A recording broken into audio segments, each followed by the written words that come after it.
Naam, bila shaka wiki hili kumeweza kuwa na taarifa tofauti ambazo zimeweza kutufikia kwenye chumba cha habari, lakini taarifa kuu ambayo imeweza kugonga vichwa vya habari na taarifa ambayo imeweza kuleta hisia kinzani, taarifa ambayo imeweza kuleta hisia mseto na taarifa ambayo imeweza kuwaacha wengi wakiwa kwenye sintofahamu ni taarifa kuhusiana na kifo cha mwanablogo Albert Ojwang ambaye aliweza kufariki kati ya tarehe 7 na tarehe 8 wiki hili au tuseme mwezi huu wa Juni. Ni kwamba aliweza kuchukuliwa pale kwao Homa Bay tarehe 6 Juni mwaka huu. Hii ni kufuatia malalao yaliweza kusemekana kwamba alikuwa akijihusisha na kuweka ujumbe wa kumharibia naibu mkuu wa polisi pale Nairobi, kumharibia jina,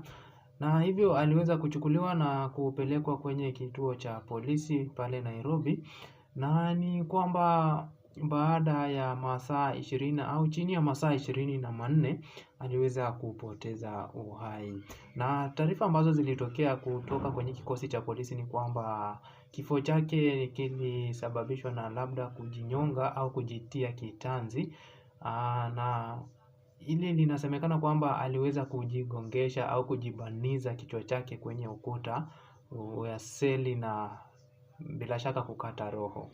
Lakini kulingana na taarifa ambayo imeweza kutolewa jana pale na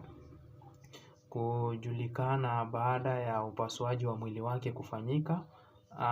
ni kwamba mwanapatholojia ameonyesha kwamba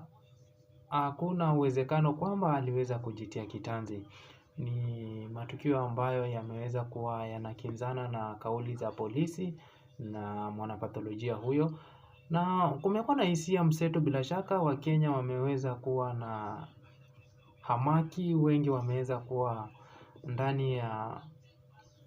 kuna jambo la kuhusu na unataka kuhusishwa, bila shaka lifikishe tulijue, kisha tuwajuze wale wanaohusika, na iwapo jambo hautaki kulihusisha au hautaki kuhusika nalo, bila shaka tujuze ili tusikuhusishe, kuhakikisha kwamba yahusisha wanaohusika na wasiohusika hawahusishwi.